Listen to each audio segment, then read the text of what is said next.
what you're given, that's how we live it. Don't be mad at the system, it's simply how we've existed. I hear a lot of people talking like they politicians and choose to be an accountant because it's safe and जय हिंद बच्चों, स्वागत है आपका आपके अपने channel पे electrostatics के एक नए लेक्चर के साथ। और आज के लेक्चर में हम बात करेंगे कूलाम्ब नियम के आपके यूजेस के बारे में, उस पर न्यूमेरिकल लगाएंगे, क्योंकि आज से हमने डिसाइड किया है कि हम इसमें न्यूमेरिकल्स ऐड करना शुरू करेंगे, क्योंकि आप न्यूमेरिकल सबसे ज्यादा प्रॉब्लम होती है फिजिक्स में, आपसे सॉल्व नहीं होते हैं। तो न्यूमेरिकल की पहली बात करेंगे इसमें सबके साथ, और कूलाम्ब्स लॉ को हम थोड़ा सा और वेरीफाइड करेंगे। कुछ चीजें छूट गई थी पिछले लेक्चर में, उसको हम कवर अप करेंगे। यहाँ पर वेक्टर का फॉर्म देखेंगे कूलाम्ब्स लॉ का।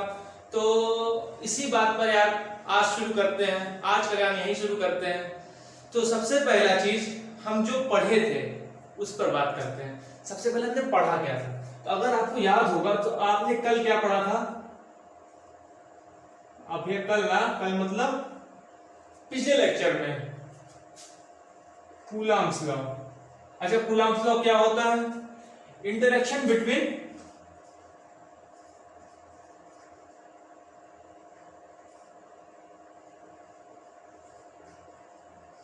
चार्जेस, चार्ज के बीच का इंटरेक्शन होता है कूलाम्ब्स लॉ। इसमें कहा गया था कि अगर आपके पास Q1 और Q2 टू चार्जेस है और इनको कितने दूर पे रखा गया है, r डिस्टेंस पे रखा गया है, तो होगा क्या कि पहला वाला दूसरे फोर्स लगाएगा, तो क्या होगा? Force on 2 due to 1। Force आपका दूसरे पर पहले के कारण, ठीक, सिंपल सा लॉजिक है। Force on 2 due to 1। अच्छा, दूसरा पे लगाएगा। अच्छा, फोर्स ऑन 1 ड्यू टू 2। ये जो दो फोर्स होते हैं इसको हमको निकालना था। तो कूलाम्ब्स ने कहा, कूलाम्ब्स लॉ में ये लिखा गया, या कूलाम्ब्स ने कहा, हमारे कूलाम्ब्स एक बहुत बड़े साइंटिस्ट थे, उन्होंने कहा कि ये जो फोर्स होता है ये क्या होगा? इन चार्जेस के मैग्नीट्यूड के प्रोपोर्शनल होगा। मतलब जितना ज्यादा चार्ज उतना ज्यादा फोर्स। ये बड़े बड़े चार्ज, बड़ा बड़ा फोर्स, ठीक, सीधी सी बात। तो क्या हुआ? जितना ज्यादा फोर्स उतना ज्यादा चार्ज का मैग्नीट्यूड, उतना ज्यादा फोर्स। सेकंड टर्म आता है F प्रोपोर्शनल टू 1/r²। इसको हम लोग बोले थे इनवर्स स्क्वायर लॉ। अच्छा, ये हमको एक जहां और मिलता है, आपको universal gravitation formula upon r²। तो यहां पर भी F प्रोपोर्शनल टू 1/r² आया था। तो मैक्सिमम आपके फार्मूलाज में जिसको डेराइव किया गया है वो सारे फार्मूला में 1/r² रूल फॉलो होता है। तो इसको बोलते हैं इनवर्स स्क्वायर रूल। इनवर्स मतलब 1/, स्क्वायर रूल मतलब उस पर स्क्वायर लगा दिया जाए, ठीक। तो ये हमारा ये फार्मूला होता है, इसको बोलते हैं इनवर्स स्क्वायर रूल। तो आप थोड़ा जा भी इस पे बात करते हैं।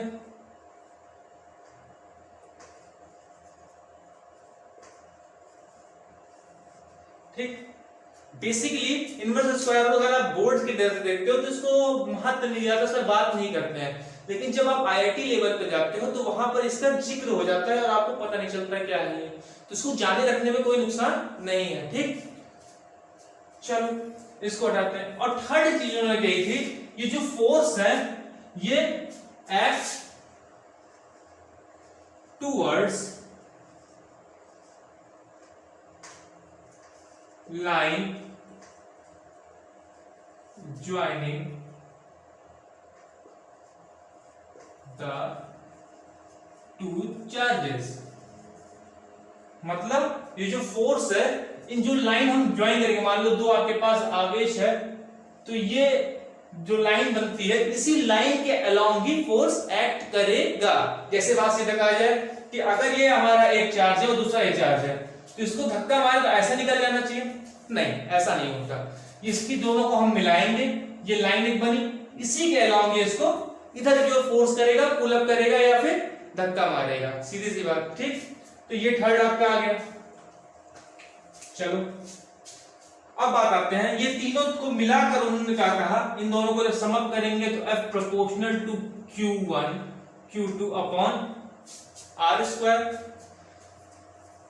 और इसकी जगह पर हम प्रोपोर्शनलिटी साइन हटा के कैपिटल K लिखते थे, Q1 Q2 upon r², where K is a constant, ठीक। अच्छा ये कांस्टेंट क्या होगा, जो के कांस्टेंट आता है ये मीडियम पर डिपेंडेंट कांस्टेंट होता है, मतलब अगर आप दोनों चार्जेस को कहीं भी रखें, अलग अलग यहां रखें तो फोर्स का मान बदलेगा, लेकिन जब के का मान हम किसमें लेते हैं, इन एयर, तो इसका वैल्यू आती है 9 × 10⁹, और थोड़ी देर बाद ही हमने इसको लिख दिया गया था 1/4 पाई एप्सिलॉन नॉट, किसको, के को।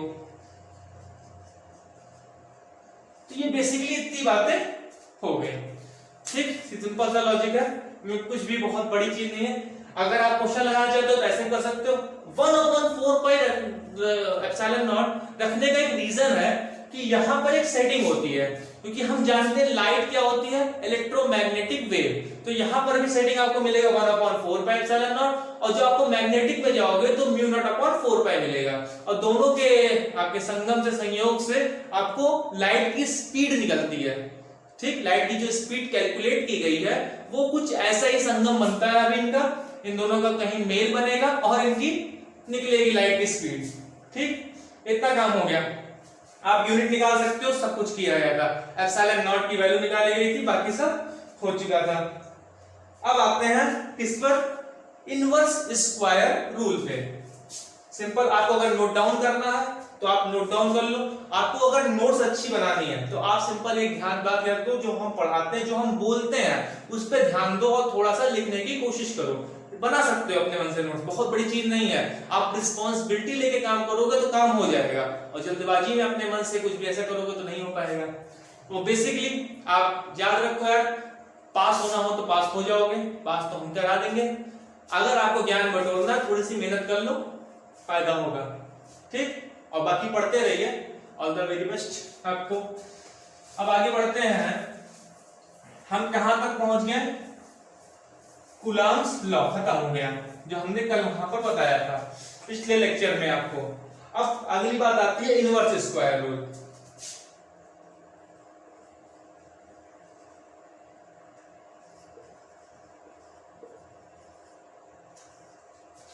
जो बोर्ड्स के बच्चे उनको जरा बताना चाहते हैं यार, जो आईआईटी और नीट का जो खौफा उड़ाए रहते हैं, आप लोग देखे होंगे कि यूट्यूब पे अलग अलग चैनल, अलग अलग कंपनियां या फिर अलग अलग ब्रांड्स आपके ऑनलाइन सेशन कराते हैं, तो एक्चुअली होता क्या है यार, आईआईटी में बहुत अलग नहीं पढ़ाते, एक्चुअली उन लोग क्वेश्चन ज्यादा कराते हैं, और दूसरी चीज कुछ ऐसे टॉपिक्स बता, जैसे टॉपिक्स हो गया, अब इसके बारे में थोड़ा बताएंगे और कैसे क्वेश्चन बनेंगे वो बता देंगे, ठीक। तो ये इसलिए होता क्या है, बहुत बड़ा चीज नहीं है, लेकिन आपको ये चाहिए कि आप क्वेश्चन गेन कैसे करते हो, ठीक। क्वेश्चन को गेन करना मेन इंपॉर्टेंट चीज है, ठीक।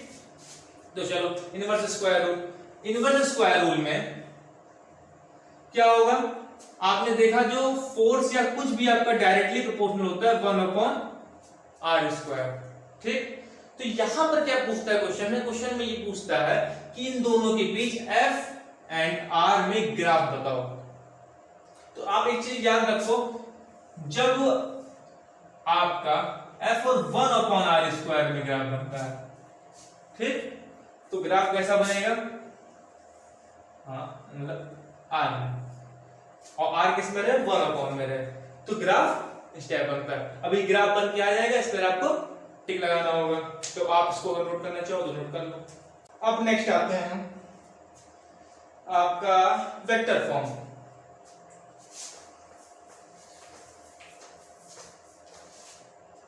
बिल्कुल भी पैनिक नहीं होने का, साथ में पढ़ेंगे, साथ में निकालेंगे।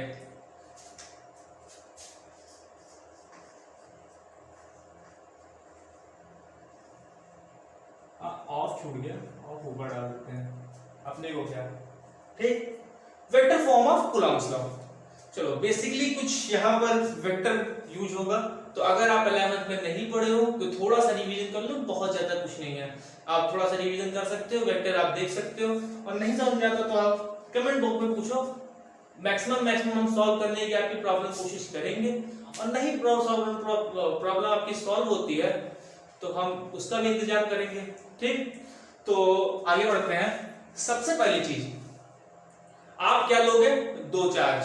अच्छा वेक्टर है तो दो चीज, आपको जो फार्मूला आपको मिला था उसमें क्या क्या वेक्टर मिला था, आपको ध्यान देना पड़ेगा इसमें वेक्टर क्या क्या हो सकता है, क्योंकि वहां तो हमने लिखा नहीं। देखो फर्स्ट टर्म क्या है, फोर्स, फोर्स एक वेक्टर क्वांटिटी है, ठीक, सिंपल। ये कांस्टेंट है, कांस्टेंट वेक्टर नहीं होता। चार्ज आपका वेक्टर नहीं होता। आपका वेक्टर क्या मिलेगा? डिस्टेंस। डिस्टेंस को डिस्प्लेसमेंट बोलकर आप वेक्टर का रूप दे सकते हो। तो यहां पर डिस्प्लेसमेंट आपको मिलेगा r। तो ये भी वेक्टर होता है। तो आपको दो वेक्टर मिला, r और फोर्स एंड डिस्टेंस, ठीक। तो सबसे पहले क्या करोगे, एक q चार्ज, ये 1 और ये 2, कुछ डिस्टेंस पर रखे हैं।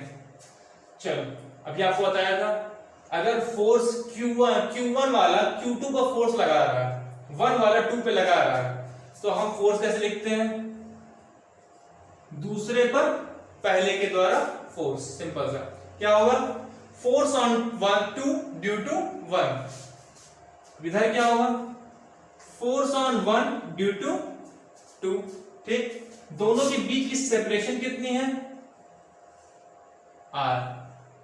चलो, अच्छा, हमने पहले वेक्टर को क्या किया? आपने कहा था फोर्स और डिस्प्लेसमेंट दो वेक्टर्स हैं, तो फोर्स को वेक्टर हमने बना दिया, लेकिन डिस्टेंस को तो r ही लिखा है ना, इसको वेक्टर तो बनाना पड़ेगा।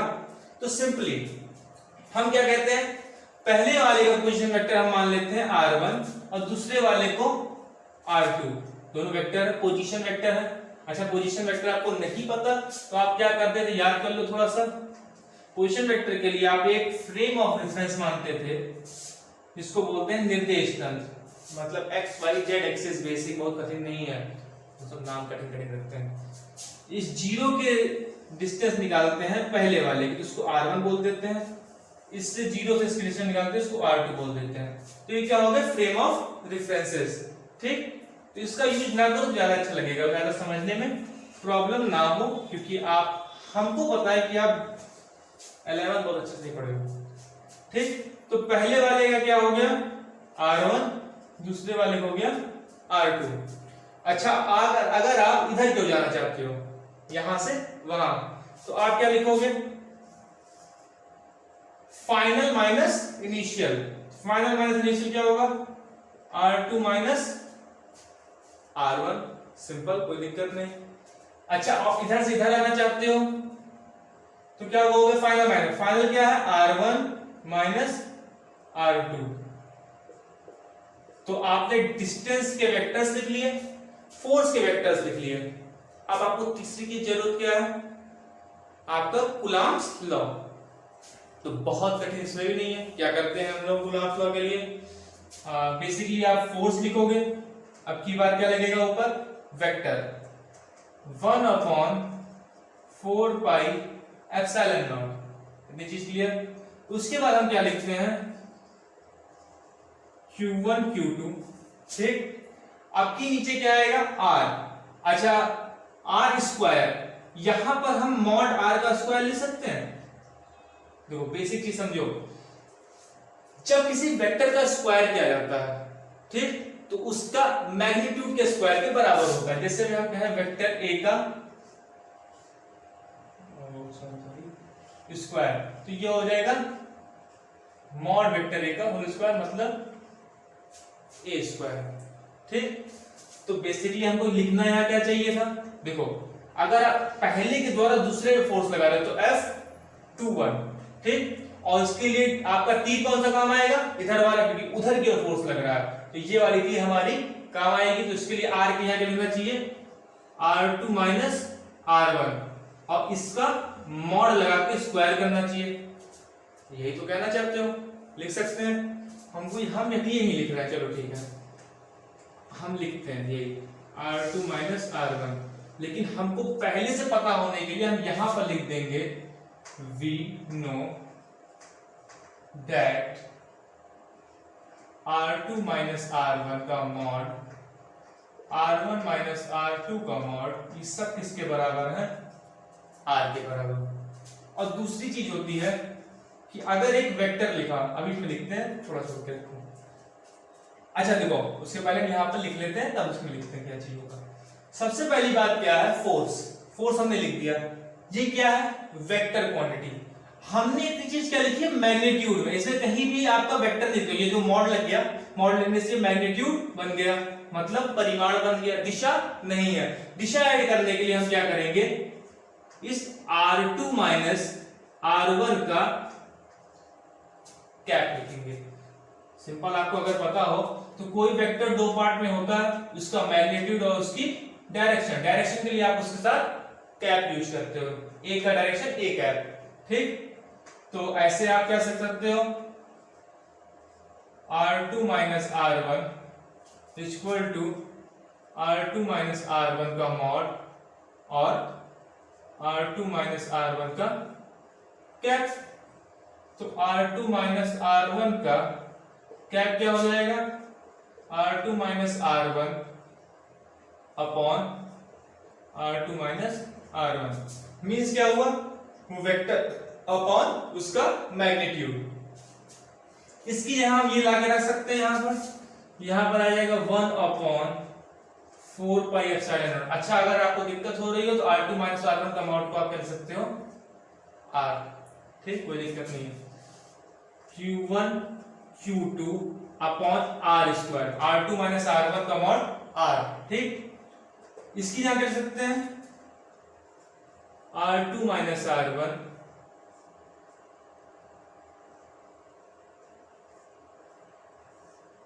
अपॉन में R, ठीक। और ये R इसके साथ कोलैब करेंगे और क्या हो जाएंगे, ये 3 2, अरे 2 2 थे, 2 और आएंगे तो 3 2 बन गए, ठीक। सिंपल, कोई कठिन बात नहीं है। ये जो फार्मूला आता है इसको बोलते हैं वेक्टर फॉर्म। अच्छा, ये किसका निकाले थे, F21, ठीक, इसको बोलते हैं vector form of Coulomb's law. अब थोड़ी सी बात समझने की बात आती है। समझने की बात ये है यहाँ पर कि ये जो R2 माइनस 1 यहाँ पर हमने किया F21 2 माइनस 1 मिलेगा, आपको बुक में ऐसे मिलेगा, इसकी जगह उन्होंने लिखा F21 या कभी कभी F12 भी लिखा हुआ है, ठीक। तो आप इसका यूज ना करो, जिसने जिस तरीके से हमने बताया ये हर जगह वैलिड होगा।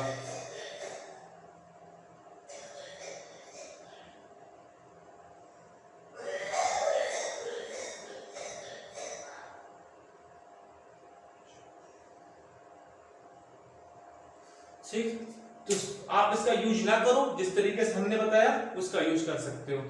चलो, अच्छा F21 निकला तो ये निकला। अच्छा, इसी साथ आप F12 भी लिख सकते हो।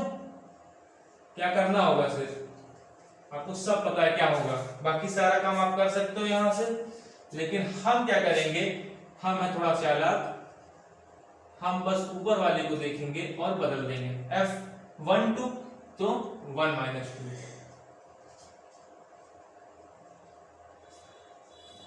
ठीक। ये दोनों आपका गलत हो गया, 3, ये दोनों आपका हो गया Coulomb's law in vector form. अच्छा, अगर आप देखो तो एक वेक्टर है, उसका उल्टा वेक्टर ये लिखा हुआ है, कैसे लिखा हुआ देखो ध्यान से, आपका लिखा R2 माइनस R1। अच्छा, इसमें से अगर हम ये किसके बराबर है, अगर हम माइनस बाहर निकाल लें तो R1 माइनस R2 की हो गया, मतलब ये दोनों वेक्टर आपस में माइनस साइन लेते हुए बराबर है और मैग्नीट्यूड में बराबर है, R के बराबर, ठीक। तो क्या होगा, अगर इसमें हम माइनस निकाल लें तो ये एग्जैक्ट F21 हो जाएगा, ठीक। मींस आपका जो F12 है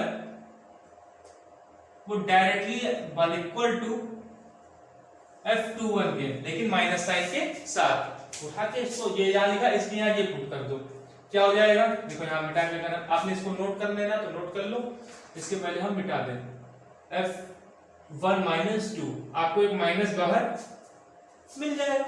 अब ये क्या लिखा हुआ है, इतनी चीजें तो लिखी हुई है यहाँ पर, ये किसके बराबर है, F12, इसके लिख सकते हैं माइनस F12, ठीक। इतनी चीजें समझ में आ गई, बेसिक था। अगर आपको थोड़ा सा भी प्रॉब्लम आई होगी तो आपकी 11th की वेक्टर कमजोर है, तो थोड़ा सा उस पर ध्यान दो, आप उसको थोड़ा सा पढ़ सकते हो, ठीक। अब आते हैं थोड़ा सा और आगे। अभी हमने थोड़ी देर पहले जिक्र किया था जो आपका इलेक्ट्रोस्टैटिक्स फोर्स का फार्मूला, इलेक्ट्रोस्टैटिक्स फोर्स मतलब कूलाम के नियम का जो आपका फार्मूला आया वो कहीं ना कहीं न्यूटन के गुरुत्वाकर्षण के नियम के समान, उसी जैसा दिखने वाला। तो कुछ ना कुछ तो तुलना करनी पड़ेगी, कंपैरिजन तो करना पड़ेगा। ठीक, तो सबसे पहले हम आते हैं कंपैरिजन करने पे। आपका है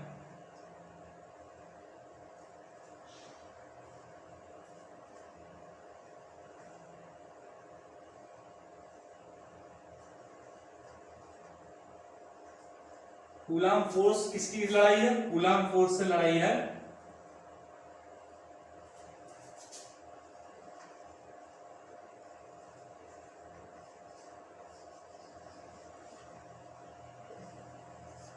न्यूटन के ग्रेविटेशन फोर्स से। आपको पता है कूलाम का फोर्स क्या होता है?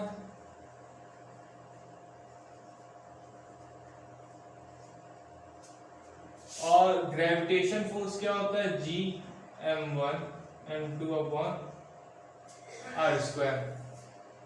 इसको हम लिखेंगे Fe क्योंकि इलेक्ट्रोमोटिव फोर्स है और ये Fg ग्रेविटेशन फोर्स है। अब इसकी हम थोड़ी सी सिमिलैरिटी और डिफरेंस जानेंगे यहां पर। तो सबसे पहले हम जानते हैं सिमिलैरिटी।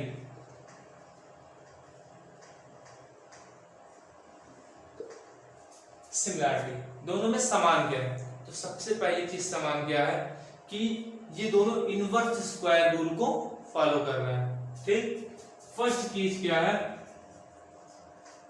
Inverse square rule. ठीक, दोनों इनवर्स स्क्वायर रूल को फॉलो कर रहे हैं। और दूसरी चीज क्या है?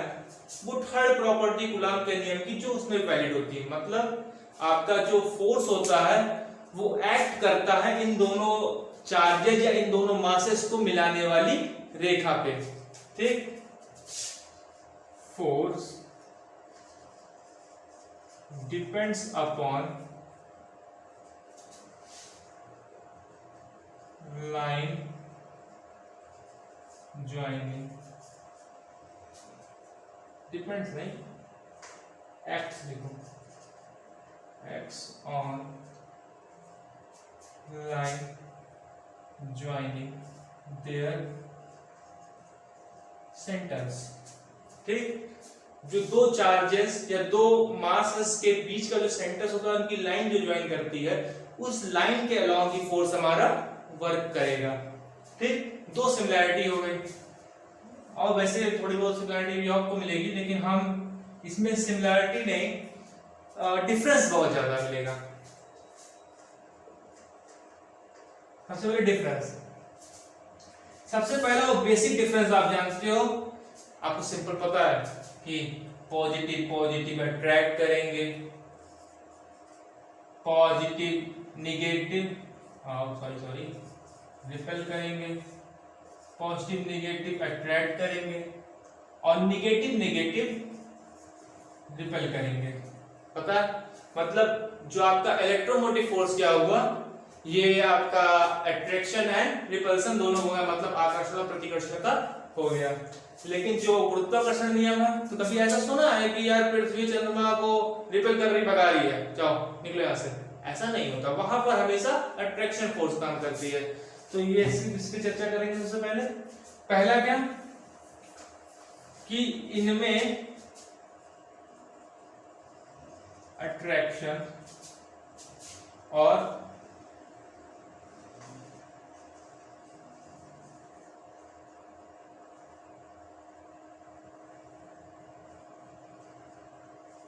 रिपल्सन दोनों होता है, जबकि उसमें सिर्फ और सिर्फ अट्रैक्शन होता है। ठीक, इसमें अट्रैक्शन और रिपल्सन दोनों होगा, उसमें सिर्फ अट्रैक्शन होगा। ठीक, और सेकंड टर्म, सबसे इंपॉर्टेंट टर्म यही है कि जो इसमें कांस्टेंट आता है। अच्छा, इसको 1/4πε0 तो k लिख रहे थे, तो k लड़के भी काम कर सकते हैं क्योंकि बहुत बड़ा पड़ेगा 1/4πε0। ठीक, इसमें g है, तो जो इसका कांस्टेंट होता है k, कांस्टेंट ऑफ Fe के किस पर डिपेंड करेगा? Depends upon medium. हमेशा ये मीडियम पर डिपेंड्स करेगा, इसकी वैल्यू बदला करेगी। फिर इसी बीच अगर हम कांस्टेंट ऑफ Fg लेते हैं, इसको कांस्टेंट G से डिनोट होता है, तो ये हो जाएगा does not depend upon medium. ये मीडियम पे डिपेंड कतई नहीं करेगा, हरगिज नहीं करेगा ये मीडियम पर डिपेंड। आपको पता है जो G की वैल्यू होती है वो होता है यूनिवर्सल कांस्टेंट, मतलब पूरे ब्रह्मांड में कहीं भी G की वैल्यू नहीं बदलेगी। अगर आपको याद हो G की वैल्यू होती है 6.67 ×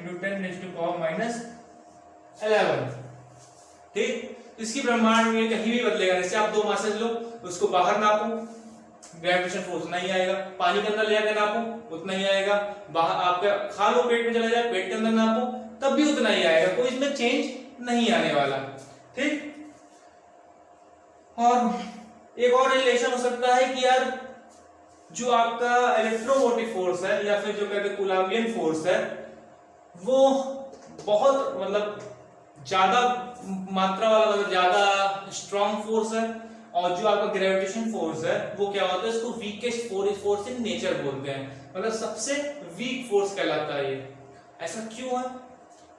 अगर आप बेसिकली बहुत ज्यादा डीप नहीं जा सकते तो आप सिर्फ कांस्टेंट देखो। G का क्या है कांस्टेंट? -11, और इसकी कांस्टेंट क्या होता है? 9.0 10⁻⁹। इसका कांस्टेंट जो K की वैल्यू आती है 1/4πε0 की वैल्यू आती है 9 × 10⁻9 मींस 10⁻9 10 की घात 9 10 की घात -11।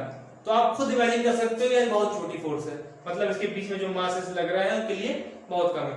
ये तब स्ट्रांग बनती है जब मासेस बहुत भारी हो। इससे भी आप कहा जाए कि आप एक मार्कर, ये दो मार्कर्स हैं, अब आप उसको हवा में छोड़ दो तो इन दोनों एक दूसरे पे बल लगाने चाहिए। आपको फील होना चाहिए था भाई, क्योंकि इसके पास मास है, इसके पास मास, इसके पास डिस्टेंस है कुछ, ठीक, तो इन दोनों एक दूसरे के ऊपर फोर्स लगाना चाहिए था। लेकिन आपको बेसिकली ये फोर्स मेजर नहीं होता यहाँ पर आपके इन्वायरमेंट में। क्यों नहीं होता? क्योंकि भाई इसका मास बहुत कम है, और दूसरी चीज क्या है, जो एक कांस्टेंट है इसकी वैल्यू भी माइनस में। भाई मतलब मास तो उसका बहुत कम है, ग्राम में कुछ होगा, और इसकी वैल्यू माइनस में, तो आपका टोटल टर्म क्या होता है? निग्लेजिबल होता है, बहुत सूक्ष्म होता है। वहां पर आप मेजर भी नहीं कर सकते, इतना छोटी फोर्स होती है। ठीक, लेकिन अगर हम कहें बहुत बड़े बड़े प्लैनेट है, प्लैनेट जैसे भी आप ले लो अर्थ, मून, बड़े बड़े प्लैनेट ले लो, तो उनका मास बहुत ज्यादा होता है, तो वहां पर मेजर कर सकते हैं। चलो अब आगे आते हैं। इसके बाद अब आते हैं नेक्स्ट क्या पढ़ेंगे?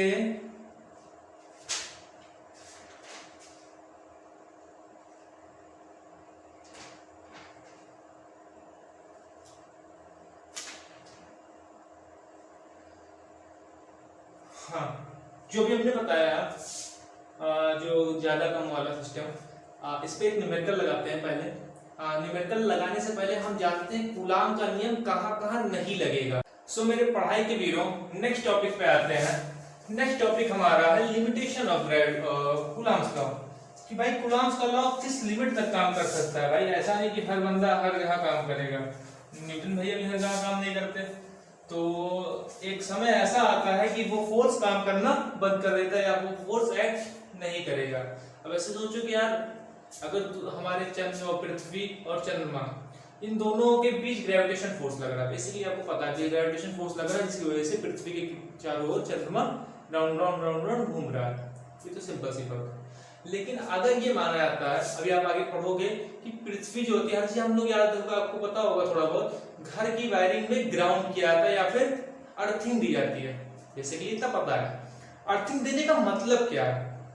ये तो अर्थिंग क्या होता है, जो अर्थ पे हम आपका न्यूट्रल वायर की जहां अर्थिंग देते हैं, तो होता क्या है कि यार अर्थ हमको एक जीरो पोटेंशियल देता है, जिसकी वजह से वोल्टेज का मान बढ़ जाता है।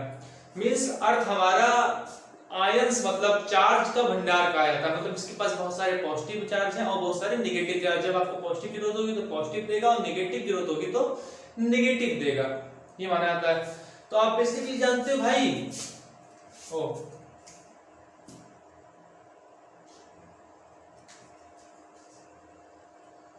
आप बेसिकली जानते हो भाई कि आपका जो अर्थ है और मून है, दोनों में कहीं ना कहीं पॉजिटिव और नेगेटिव चार्जेस का भंडार है। इन दोनों के बीच आपस में क्या लगना चाहिए?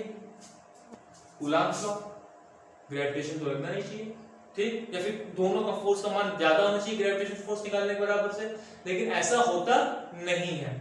क्यों? क्योंकि कूलम्ब्स का लॉ बहुत बड़े रेंज में काम नहीं करता। आप किसमें खेल रहे हो? इलेक्ट्रॉन, न्यूट्रॉन, प्रोटॉन, मतलब बहुत ही छोटे रेंज में, क्वांटम लेवल्स पे। क्वांटम का मतलब क्या होता है?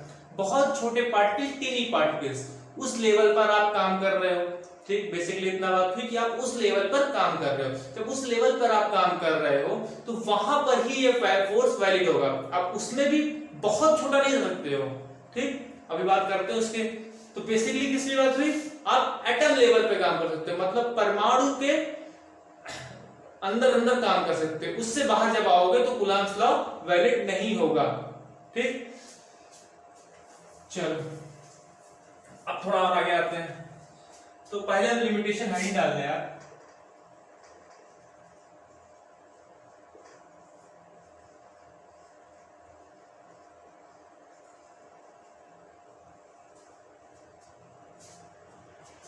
कूलम्ब्स लॉ की सीमाएं, अब ये बाउंड्रीज को करनी है कि कहां तक वैलिड होगा। तो फर्स्ट हम बाउंड्री देते हैं कि कूलम्ब्स लॉ किस रेंज में काम करता है। तो सबसे पहली रेंज हम जान चुके हैं, एक छोर जान गए। एक छोर क्या होता है? एटम लेवल पर। तो आप जानते हो एटम का साइज कितना होता है? 10⁻⁻10 मीटर। साइज ऑफ एटम क्या होता है? 10⁻10 मीटर। एक छोर मिल गया। दूसरा कहां तक और से छोटा होना चाहिए? उससे नीचे जाते रहेंगे। एटम के बाद आपका क्या आता है? न्यूक्लियस। हर एक एटम का ये अपना एक न्यूक्लियस होता है। तो अब आप जाते हैं न्यूक्लियस पे। तो न्यूक्लियस का साइज कितना होता है? 10⁻⁻15 मीटर अप्रॉक्सीमेट, ठीक? मतलब आपका जो परमाणु का साइज होता है, परमाणु का आकार होता है इतना होता है, और जो नाभिक का आकार होता है वो होता है इतना, ठीक?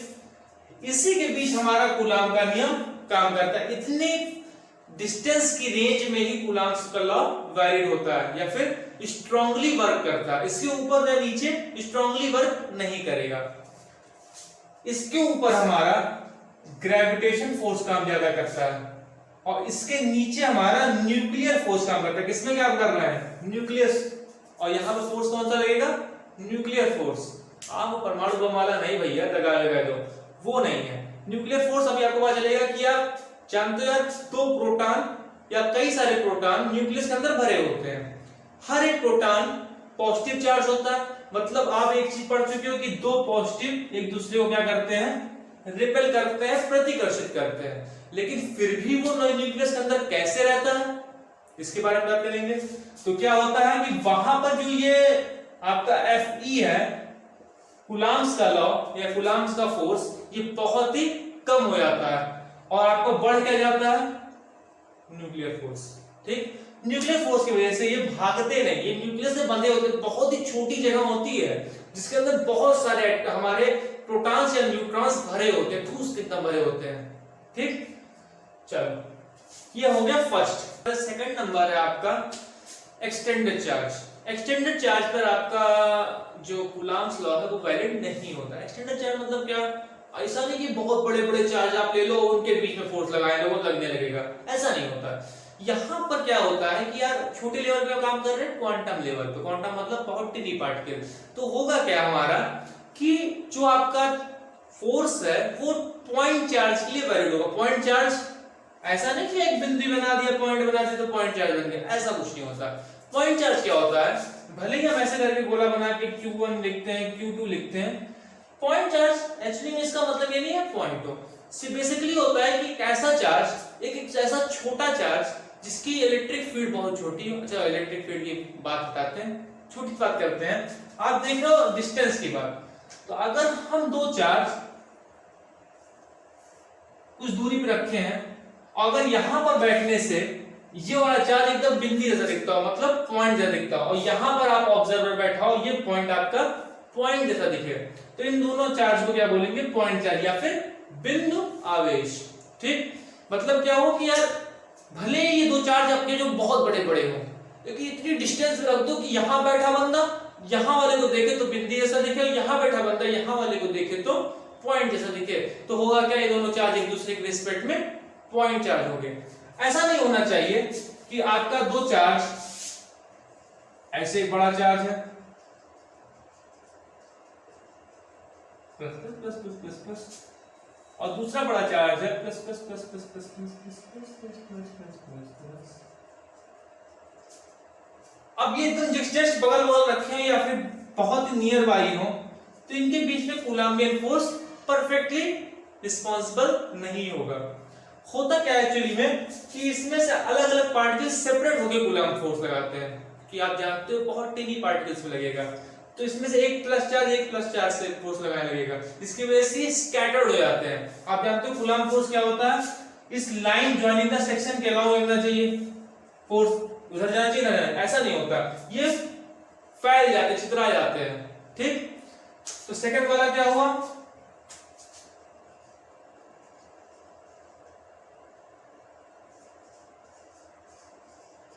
स्टैंडर्ड फोर्स पे हो जाएगा, नॉट एप्लीकेबल। ठीक, दो चीज हो गया। अब थर्ड वन क्या है कि अगर हम कहते हैं कि चार्ज आपका मोशन में हो तो कूलम्ब का फोर्स नहीं लगता। ठीक, तो इस थ्योरी को भी यार थोड़ा सा इसमें गलत ले लेते हैं लोग।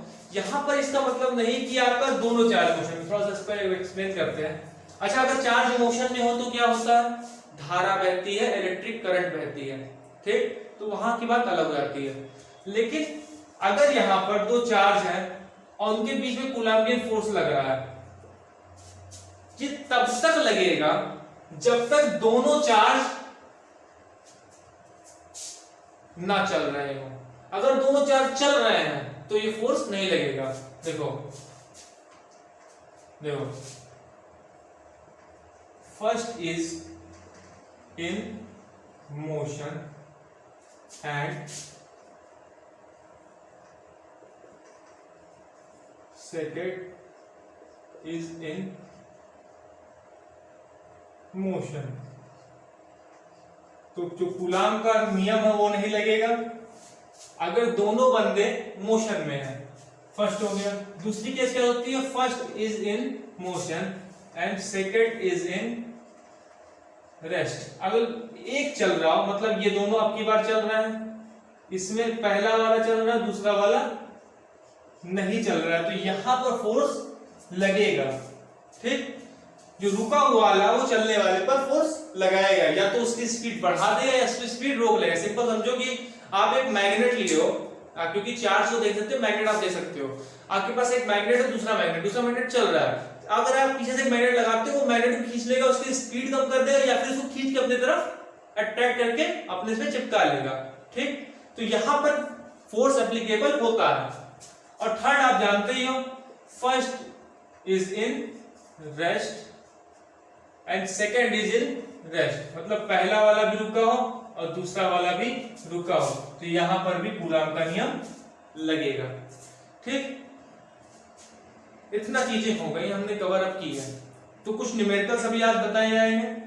न्यूमेरिकल्स आप अगर कहोगे तो आपके लिए अलग से बना दिया जाएगा, नहीं तो आप ट्राई जरूर करो। न्यूमेरिकल अगर आप इस लगाना शुरू करोगे तो बहुत बड़े बड़े न्यूमेरिकल्स यहाँ पर हैं। ठीक, आपकी 11th में भले ही आपने ना पढ़ा हो, लेकिन यहाँ पर आपको पढ़ना पड़ेगा। ओके बच्चा लोग, चलिए नया नेक्स्ट पे आते हैं। नेक्स्ट आपका होता है प्रिंसिपल ऑफ सुपरपोजिशन। अब सुपरपोजिशन क्या होती है सबसे पहले ये जानना जरूरी है, क्योंकि अगर आपने वेव नहीं पढ़ी 11th में तो फिर दिक्कत। चलो छोड़ो, उसकी बात नहीं करते हैं। 11th की बात करिए, टेंशन क्यों बढ़ाना। छोड़ो जाने दो। तो सबसे पहली चीज आती है आपकी सुपरपोजिशन। सुपरपोजिशन क्या होता है कि जब एक चीज दूसरे पर ओवरलैप हो जाए, मतलब कई चीज, आपको एक चीज मेजरमेंट करना है, जैसे आपने एक मान लीजिए एक पानी का टब है, ठीक, उसमें आपने एक पत्थर यहां फेंका, एक पत्थर यहां फेंका, इसकी वेव आती है ऐसे ऐसे ऐसे ऐसे ऐसे, इसकी वेव आती है, ये दोनों वेव आकर कहीं एक दूसरे से टकराएंगे और वहां पर वेव खत्म हो जाती है, मतलब वहां पर दोनों वेव एक दूसरे के ऊपर अध्यारोपित हो जाती है, मतलब सुपरपोजिशन हो जाता है। तो यहां पर हम कूलाम के नियम में प्रिंसिपल ऑफ सुपरपोजिशन देखेंगे। मींस आप ये बात कर रहे हो कि आप कूलाम का नियम किस पे डिपेंडेंट होता है? फोर्स पर, मतलब बल पे। अब क्या होगा, कई बल एक दूसरे के साथ जुड़ेंगे, अलग अलग तरीके से जुड़ेंगे, मतलब अलग अलग डायरेक्शन रहेगी उनकी, उनको हम जोड़ेंगे किस मेथड से? अगर डायरेक्शन अलग अलग है तो हम जोड़ने के लिए यूज करते हैं वेक्टर मेथड, वेक्टर सम। तो सबसे पहले शुरू करते हैं आपका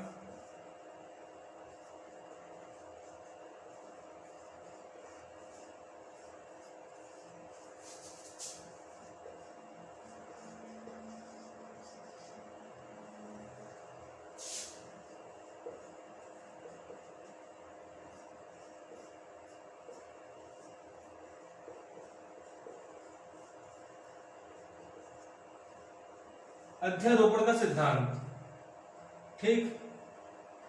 चलो, अब क्या होगा, अगर आपने कूलाम का नियम किसने पढ़ा था? दो आवेशों के बीच, एक आवेश ये हो, दूसरा आवेश ये हो, अगर इसको हम Q1 दे दें, अब A1 2 कर सकते हैं, चलो।